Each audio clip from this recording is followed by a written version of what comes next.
हुन्छ सबैजनालाई जय मसी नमस्कार। मेरो नाम पूर्णबहादुर लामा हो। म भक्तपुर गुन्डु हाल सूर्यविनायक नगरपालिका वडा नम्बर 7 मा बस्छु। मैले यो प्रभु यीशु ख्रीष्टलाई विश्वास गर्नुभन्दा अगाडि मेरो जीवन चाहिँ अशान्तिमा थियो, निराशापनामा थियो। हुन त मेरो बुवा आमाले म सानो हुँदा नै प्रभुलाई विश्वास गर्नुभएको थियो। म कहिलेकाहीँ मात्रै क्रिसमस त्यस्तो बेलामा मात्रै चर्चमा जान्थेँ, तर मैले प्रभु यीशु ख्रीष्टलाई वास्तविक रूपमा प्रभु र मुक्तिदाता भनी मैले ग्रहण गरेको थिएन। मैले उहाँलाई चिन्न सकेको थिएन। अनि जब म पढ्दै गर्दाखेरि गाउँमा म जब पढ्दै थिएँ, जब म 7 क्लास पास गरेर गाउँबाट जब म सहरमा जब त्यहाँ 8 मा पढ्दै थिएँ, मेरो बाजे चाहिँ एउटा स्कुलमा हुनुहुन्थ्यो अनि स्कुलको पाले हुनुहुन्थ्यो। अनि म त्यहाँ पढ्नको लागि काठमाडौँमा गएँ। नैचाल हाल जनप्रभात माध्यमिक विद्यालयमा म 8 कक्षामा पढ्दै मेरो जीवनमा अशान्ति भयो। अनि मेरो एउटा मानसिक रूपमा म एउटा बिमारी भएँ। अनि मलाई रातभरि निन्द्रा लाग्दैन थियो, धेरै चिन्ता, धेरै फिक्री थियो, धेरै सोच विचार आउँथ्यो। म किन जन्मेँ होला, म त मर्न पाए नै हुन्थ्यो जस्तो प्रकारको त्यो निराशाको कुराहरू मेरो जीवनमा थियो। अशान्ति भयो जीवनमा, धेरै मलाई चिन्ता र फिक्री भएर निन्द्रा पनि नलाग्ने, खाएको जति खाए पनि जिउमा नलाग्ने त्यस्तो प्रकारको भयो। अनि मानसिक रूपमा म बिरामी भएँ। अनि मेरो दिदी कालीमाटीमा हुनुहुन्थ्यो। अनि त्यो बेला मेरो दिदीले प्रभु यीशुलाई विश्वास गर्नुभएको थिएन।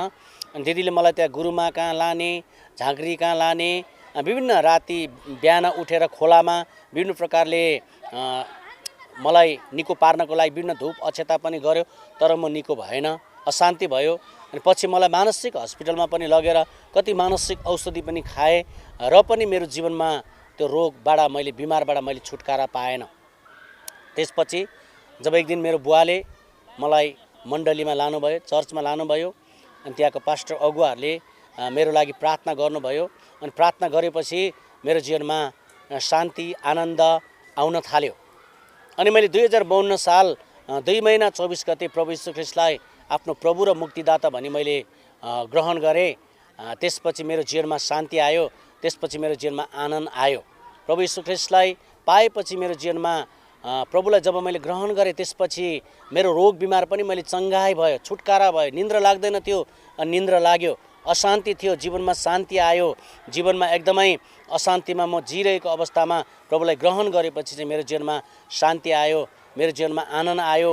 अनि निन्द्रा पनि लाग्यो, खाएको कुरा पनि मलाई पच्न थाल्यो। अनि मलाई जीवनमा एकदमै शान्ति र आनन्द आयो। त्यसपछि प्रभु यीशु ख्रीष्टलाई मैले ग्रहण गरिसकेपछि चाहिँ मैले एउटा कुरा थाहा पाएँ कि प्रभु यीशु ख्रीष्ट चाहिँ मेरो शारीरिक रोगबाट मलाई निको पार्नलाई मात्रै आउनु भएको होइन रहेछ। मलाई चाहिँ आत्मिकी रोगबाट पनि मलाई छुटकारा दिनलाई यीशु ख्रीष्ट आउनु भएको रहेछ। मेरो शरीरको रोग त हो यीशु ख्रीष्टले निको पार्नुभयो। सबैभन्दा ठुलो रोग त यो संसारमा सबैभन्दा ठुलो रोग त पापको रोग रहेछ। पापले मान्छेलाई आज गाँजेको छ। पापले गर्दा मान्छे अन्धकारमा, पापमा, अन्धकारमा, संसारमा है पापले चाहिँ हामीलाई नाशमा लाँदो रहेछ।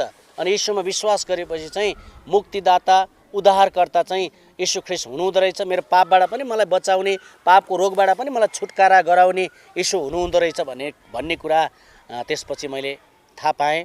अनि मेरो जीवनमा आनन्द आउन थाल्यो, शान्ति आउन थाल्यो।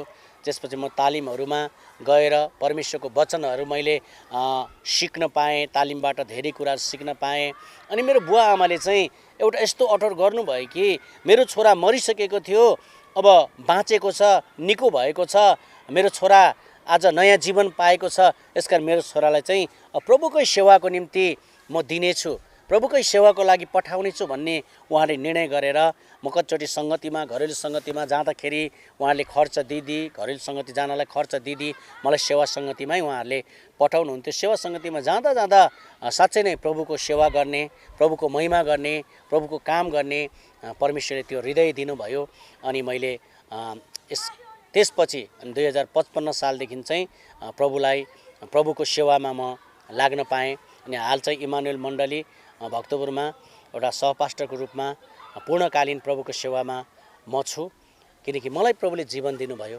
यदि तपाईँले जतिले आज यो हेरिराख्नु भएको छ मेरो गवाई, तपाईँहरूलाई पनि यदि जीवनमा अशान्ति छ, तपाईँलाई कुनै शारीरिक रोग बिमार छ र रोगबाट निको हुन सकेको छैन, शारीरिक रोग त ठुलो कुरा होइन, शारीरिक रोग पनि प्रभुमा निको हुन्छ। सबैभन्दा ठुलो रोग चाहिँ पापको रोग हो, त्यो चाहिँ आत्मिकी रोग हो। पापबाट आत्मिकी रोगबाट छुटकारा दिनलाई चाहिँ यीशु ख्रीष्ट आउनुभयो। हामी मर्नुपर्ने ठाउँमा यीशु ख्रीष्ट कल्भरी क्रुसमा उहाँ मर्नुभयो। हाम्रो पापको भार उठाएर उहाँले बलिदान हुनुभयो अनि उहाँ मरेको मरे हुनु भएन, तेस्रो दिनमा मृत्युबाट बौरी उठ्नुभयो, जीवित भई उठ्नुभयो। अनि यीशुलाई जब तपाईँले विश्वास गर्नुहुन्छ भने तपाईँले मुक्ति पाउनुहुन्छ, उद्धार पाउनुहुन्छ।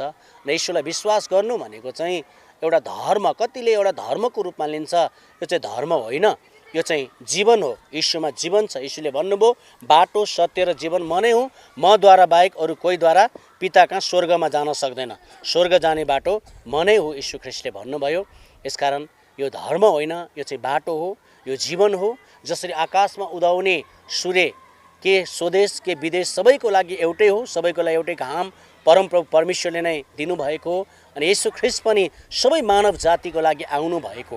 यदि उहाँलाई हामी विश्वास गर्छौँ भने हामीले एउटा धर्म परिवर्तनको रूपमा होइन, हाम्रो जीवन परिवर्तन हुन्छ, हृदय परिवर्तन हुन्छ। जाँड खाने, रक्सी खाने, नराम्रो श्रीमतीसँग झगडा गर्ने, घरमा झै झगडा गर्ने मान्छे आज परिवर्तन भएको छ, शान्ति भएको छ उनीहरूको जीवनमा, परिवारमा शान्तिले छाएको छ, उनीहरूको हृदय परिवर्तन भएको छ, जीवन परिवर्तन भएको छ, परिवार परिवर्तन भएको छ। उनीहरूको साँचो आनन्द शान्तिलाई ग्रहण गर्नु हो यीशुलाई विश्वास गर्नु भनेको। किनकि यीशु ख्रीष्टलाई यदि मैले पनि विश्वास नगरेको भए अहिलेसम्म म अशान्तिमा रहन्थेँ होला, सायद म मरिसक्थेँ होला है, सायद मानसिक रोग लागेर म चाहिँ पागल जस्तै प्रकारले अहिलेसम्म हुन्थेँ होला, सायद मरिसक्थेँ होला। तर यीशुलाई जब मैले पाएँ त्यसपछि मैले नयाँ जीवन पाएँ, नयाँ आनन्द पाएँ, नयाँ शान्ति पाएँ। अनि यो नयाँ जीवन, आनन्द, शान्ति आज तपाईँहरूलाई पनि प्रभु यीशु ख्रीष्टले दिन चाहनुहुन्छ। यसकारण यदि तपाईँले पनि प्रभुलाई चिन्नुभयो भने, विश्वास गर्नुभयो भने, आफ्नो प्रभु र मुक्तिदाता पनि ग्रहण गर्नुभयो भने त्यो शान्ति र आनन्द तपाईँले पाउनुहुनेछ। जसरी मैले पाएँ र अहिले नयाँ जीवन पाएको छु। यही प्रभुको सेवा, प्रभुको काममा प्रभुले मलाई सहायता गरिराख्नु भएको छ।